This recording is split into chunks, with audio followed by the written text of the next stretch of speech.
The security guard found my granddaughter unconscious in the underground parking lot of Harrison and Associates at 11:47 p.m.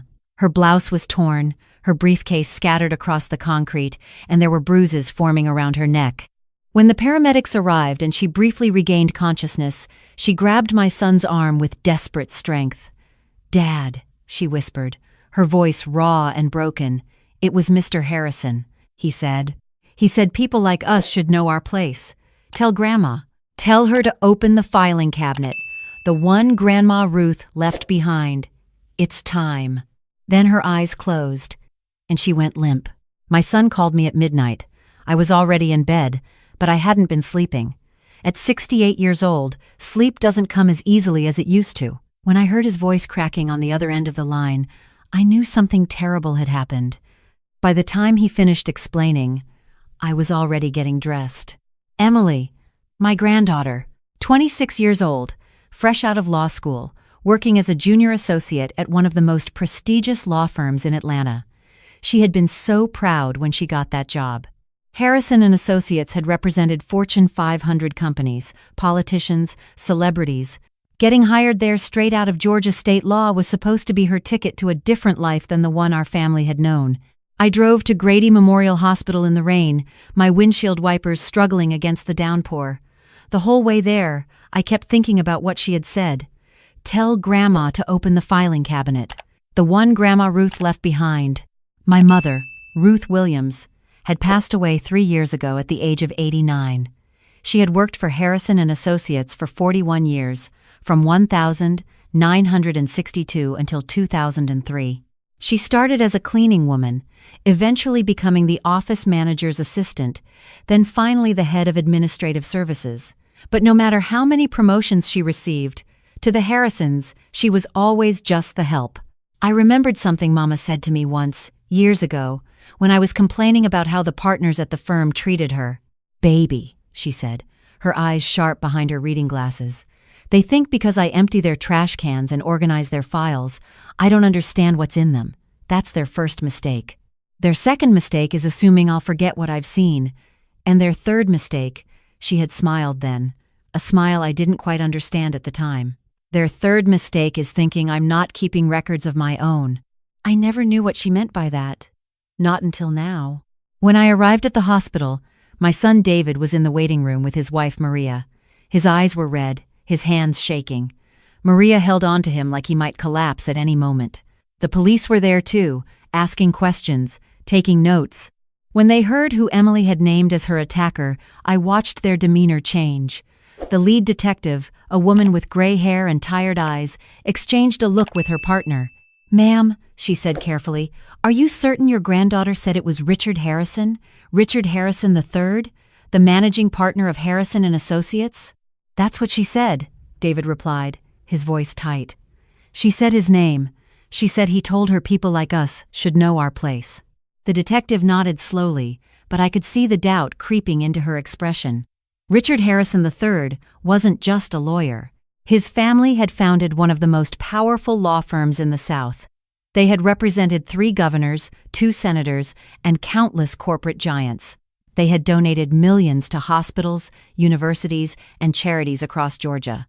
The Harrison name was practically synonymous with Atlanta's legal establishment. And we were the Williams family. My mother cleaned their offices. I worked as a public school teacher for 35 years. My son David was a construction foreman. Good, honest work, all of it, but not the kind of work that carried weight against accusations directed at a Harrison. "We'll investigate thoroughly," the detective said, but her tone told me everything I needed to know. This was going to be an uphill battle. Emily remained unconscious for 2 days. The doctors said she had suffered a severe concussion, multiple contusions, and trauma to her throat from strangulation. Someone had tried to choke the life out of my granddaughter and had nearly succeeded. When she finally woke up, she was scared to talk. The first thing she asked was whether anyone from the firm had called. "The firm sent flowers," Maria said bitterly, gesturing at an ostentatious arrangement in the corner, "and a card saying they hope you feel better soon." "They're going to fire me," Emily whispered. "Or worse. You don't understand. The Harrisons, they own this city.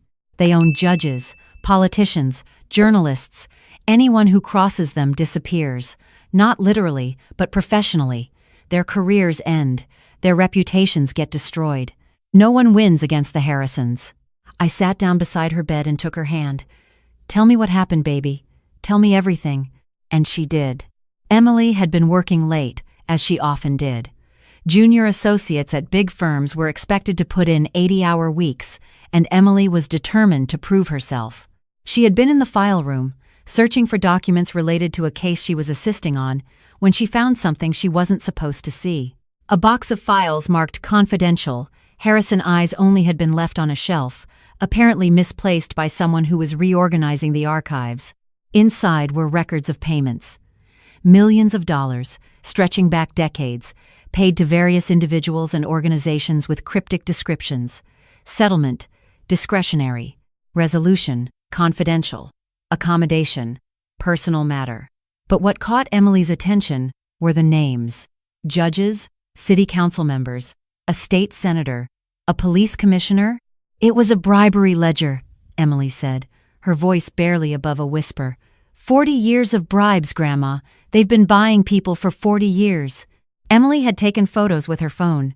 She knew it was risky, but she was young and idealistic, and she believed in the law. She believed that evidence of corruption should be exposed, that the truth mattered more than power. She didn't realize that someone had seen her. That night, as she was leaving through the parking garage, Richard Harrison III was waiting for her. He wasn't alone. 2 other men were with him, men Emily didn't recognize. They cornered her near her car. "You made a very foolish decision tonight," Harrison had said, his voice cold and measured. "Did you really think you could steal from us? Did you really think we wouldn't know?"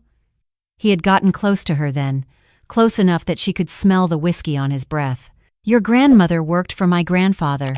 Your mother used to babysit me when I was a child. Your family has served my family for 3 generations, and this is how you repay us? By committing corporate espionage? I'm going to report you," Emily had said, trying to keep her voice steady. "What you're doing is illegal. Bribing officials. Obstruction of justice." Harrison had laughed. "Report us to whom? To the police commissioner who's been on our payroll for 15 years, to the judges who owe their careers to our endorsements, to the journalists who know that crossing us means the end of their access?" He had leaned in even closer. "People like you. People like your family. You need to understand your place in this world. You clean our floors. You type our letters. You do as you're told. You don't question. You don't challenge. And you certainly don't threaten." Then he had nodded to the 2 men with him, and they had attacked her. They took her phone. They would have done worse, Emily believed, if the security guard hadn't come around the corner on his routine patrol. The men fled, and Harrison walked calmly to his car as if nothing had happened. "They have my phone," Emily said, tears streaming down her face. "All the photos, all the evidence. It's gone." I squeezed her hand. "Maybe not, baby. Maybe not." I drove to my mother's house that afternoon. It had been sitting empty since she passed, and I had been meaning to clean it out and put it on the market, but I could never quite bring myself to do it. Every time I walked through those rooms, I felt her presence so strongly that leaving seemed like abandoning her all over again. The filing cabinet was in the spare bedroom that Mama had used as an office. It was a massive thing, industrial gray, with 4 drawers and a combination lock that I had never been able to open.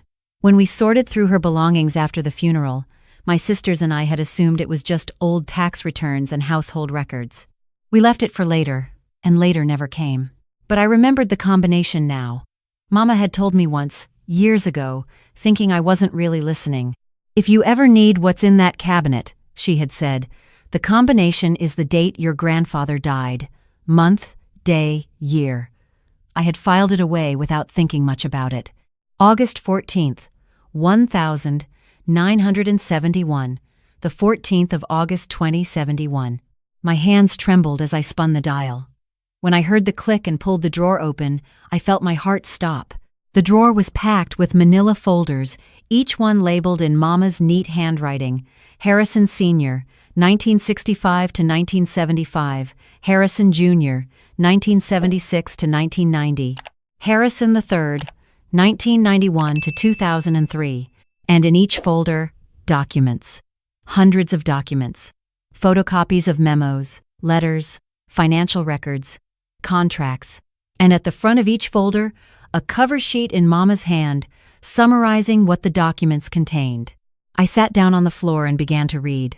My mother had started copying documents in 1965, just 3 years after she was hired. The first document was a memo from Richard Harrison Sr. to his personal attorney, discussing how to handle a secretary who was threatening to file a complaint about inappropriate behavior. The memo recommended paying her off and making sure she understood that women like her would never find work in Atlanta again if she talked. The secretary's name was Dorothy Mae Johnson. She was 23 years old. She was black. Mama had written a note on her summary sheet. Dorothy left the firm 2 weeks later. I found her crying in the bathroom before she cleaned out her desk. She said they told her she had no future if she stayed in Atlanta. She moved to Chicago. I never saw her again, but I never forgot her face. There were dozens more like that from the early years. Women who were harassed, threatened, paid off, and silenced. Black employees who were passed over for promotions despite superior qualifications. Clients who were overbilled, with the excess quietly funneled into personal accounts. Small corruptions that laid the foundation for larger ones. By the 1970s, the documents showed the Harrisons expanding their influence. Payments to local officials began appearing. Campaign contributions that were suspiciously well-timed to coincide with favorable rulings and zoning decisions. A pattern emerged of the firm representing clients in cases where the judges had received Harrison money. In the 1980s, the corruption intensified. Richard Harrison Jr. had taken over by then, and he was bolder than his father. The documents showed payments to state officials, manipulation of jury pools, and evidence of cases being thrown by judges on the Harrison payroll. There were memos discussing how to manage witnesses who might testify against Harrison clients, with ominous references to permanent solutions for those who couldn't be bought. Mama had noted each one. Judge Whitfield ruled in favor of Henderson Industries 3 days after receiving $50,000 through a shell company. State Senator Morrison changed his vote on the zoning bill after his campaign received $100,000 from Harrison-affiliated donors. Witness in the Carlton case recanted his testimony after his brother was hired by Harrison client at 3 times his previous salary. And then came the 1990s, when Richard Harrison III began his rise. The current Richard. The man who had attacked my granddaughter. He was worse than his father and grandfather combined. The documents showed him personally involved in intimidating witnesses, bribing officials, and destroying evidence. There were records of payments to journalists to kill unfavorable stories, to police officers to lose evidence, to prosecutors to drop charges. The Harrisons had spent 40 years building a network of corruption so vast and so entrenched that they believed themselves untouchable. But my mother had been watching. For 41 years, she had been watching and copying and documenting. At the back of the 4th drawer, I found a letter. It was addressed to me and my sisters, written in Mama's increasingly shaky handwriting, dated just a month before she died. My daughters, it began, I have carried this burden for most of my life. I watched the Harrisons destroy people, ruin lives, corrupt everything they touched. I watched them do it while I emptied their trash cans and filed their papers. I watched them treat people like Dorothy and so many others as if they were nothing, as if their suffering didn't matter because they weren't rich or powerful or white. I couldn't stop them. I was just the cleaning lady, then the secretary, then the administrator. I was invisible to them. But I understood something they never did. Invisible people see everything, and invisible people remember. I kept these records because I knew someday the Harrisons would go too far. Someday, they would hurt someone who had the means to fight back, or someday, there would be enough good people willing to stand up. I don't know when that day will come, but when it does, you will have everything you need. Use these records wisely. Find someone you can trust, a journalist, a prosecutor, a lawyer who isn't in their pocket. There are still good people out there. Find them, and give them the tools to do what I never could. I love you all. Take care of each other. And remember what I always told you. The powerful think they can wait out any storm. But the patient ones, the invisible ones, we're the storm they never see coming. All my love, Mama. I sat on the floor of my mother's office and cried. I cried for her, for the weight she had carried all those years. I cried for Dorothy Mae Johnson and all the others whose names filled these folders. I cried for Emily, lying in a hospital bed because she had dared to question people who thought themselves above the law. And then I dried my tears and started making phone calls. My first call was to my sister Linda. She was 71, retired from her job as a social worker, and she had always been the organized one in the family. When I told her what I had found, she was silent for a long moment. "I always knew Mama was keeping something," she finally said. "I just never imagined." "I need help going through all of this," I said. "There's too much for one person. Can you come?" She was at the house within the hour. Together, we spent the next 3 days cataloging what Mama had left behind. We counted over 2,000 documents spanning 4 decades. We organized them by year, by type of offense, by the individuals involved. We created a master list of everyone who had been paid off, intimidated, or destroyed by the Harrisons. On the 4th day, I called a lawyer. Not just any lawyer. Keisha Washington had been one of my students at Frederick Douglass High School back in 1995. She had come from nothing, worked her way through law school, and had made a name for herself as a civil rights attorney who specialized in taking on powerful interests. She had won cases against corporations, police departments, and corrupt officials. Most importantly, she had never, ever worked for or with the Harrisons. When Keisha came to my mother's house and saw the filing cabinet, her eyes widened. "Mrs. Williams," she said slowly, "do you understand what you have here? I understand that my mother spent 41 years documenting crimes that no one else was willing to see," I said. "And I understand that the man who runs that firm tried to kill my granddaughter 3 weeks ago." Keisha began reviewing the documents. The next day, she called me with a number I didn't recognize. "I'm adding someone to this call," she said. "His name is Marcus Thompson. He's an investigative journalist with the Atlanta Journal-Constitution. He's been trying to write about the Harrisons for 15 years, but he's never had enough evidence to publish. Until now." Marcus was on the line within seconds. His voice was cautious, hopeful, trembling slightly. "Mrs. Williams," he said, "I've spent my career chasing rumors about this family. I've talked to people who were too scared to go on the record, found threads that always led to dead ends, watched other journalists get bought off or intimidated into silence. If what Miss Washington tells me is true, if you really have documented evidence of what the Harrisons have been doing." "I have 4 drawers full of it," I said. "My mother collected it. She was their employee for 41 years, and she kept everything." There was a pause. Then Marcus said, his voice thick with emotion, "Your mother was an incredible woman." "Yes," I said. "She was." The next 6 months were a whirlwind. Keisha and Marcus worked together, along with a team of paralegals, researchers, and eventually the FBI.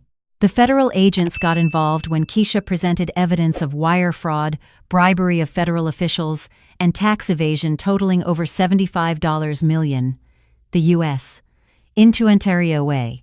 Attorney's office in Atlanta assembled a task force. Meanwhile, the Harrisons fought back with everything they had.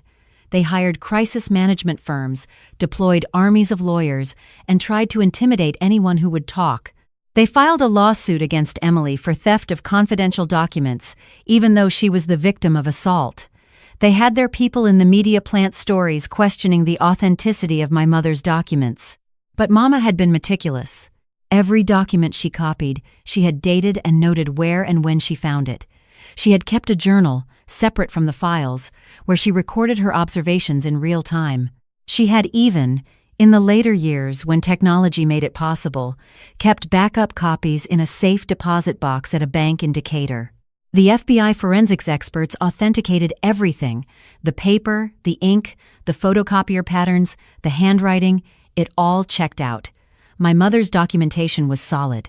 Richard Harrison III was arrested on a Tuesday morning in April.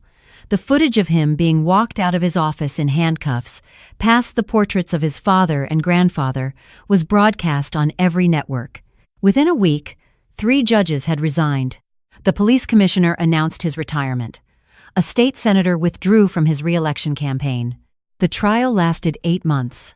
The prosecution presented evidence of 47 years of systematic corruption, bribery, intimidation, and obstruction of justice.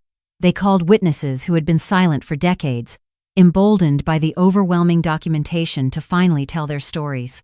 They showed the jury exactly how the Harrisons had built their empire, by paying off anyone who could be bought and destroying anyone who couldn't. Richard Harrison III was convicted on 34 counts, including assault, bribery of public officials, wire fraud, racketeering, and obstruction of justice. He was sentenced to 28 years in federal prison. His law license was revoked. The firm was dissolved. The family's assets were seized to pay for restitution and civil judgments. The total amount of documented corruption exceeded $120 million over 4 decades. 6 months after the conviction, I attended a ceremony at the Georgia State Capitol. They were unveiling a new office, the Ruth Williams Center for Whistleblower Protection, funded by a portion of the assets recovered from the Harrison case. Emily was there, fully recovered now, and working for Keisha's firm. David and Maria were there, holding hands and crying. My sister Linda was there, clutching a framed photograph of Mama. The governor gave a speech about courage and integrity and the importance of speaking truth to power. A senator talked about accountability and reform. But the words I remember most came from Marcus Thompson, the journalist who had spent his career waiting for the evidence he needed. For 47 years, he said, Ruth Williams watched injustice unfold. She watched powerful men abuse their power, destroy lives, and corrupt the institutions meant to protect us all. She could have looked away. She could have told herself it wasn't her business, wasn't her fight. She was, after all, just the cleaning lady. He paused, his voice catching. But Ruth Williams understood something that the Harrisons never did. She understood that ordinary people, invisible people, the people who empty the trash cans and file the papers and type the letters, we are not powerless. We see everything. We remember everything. And when the time comes, when someone is brave enough to finally stand up, we have the evidence to make justice possible. He looked directly at me. Richard Harrison III thought he was untouchable because he couldn't see who might challenge him. He never considered Ruth Williams a threat because he never saw her as a person at all. That was his fatal mistake. The most powerful weapon in the fight against corruption isn't money or connections or political influence. It's patience. It's persistence. It's the determination of ordinary people who refuse to let injustice go undocumented. I looked at the plaque bearing my mother's name and thought about all the Dorothy Mae Johnsons, all the people who had suffered at the hands of the Harrisons while the world looked away. Mama had seen them. Mama had remembered them. And now, finally, they had been vindicated. After the ceremony, Emily came to stand beside me. She was different now, stronger. The fear I had seen in her hospital bed was gone, replaced by something else, purpose. "Grandma," she said, "I'm going to dedicate my career to this, to helping whistleblowers, to protecting people who speak up against powerful interests. That's what Grandma Ruth would have wanted." I put my arm around her. That's exactly what she would have wanted, baby. We stood there together, 3 generations of Williams women, looking at the plaque that bore my mother's name. Mama had spent her life being invisible, being dismissed, being underestimated. But she had known something that the powerful never understood.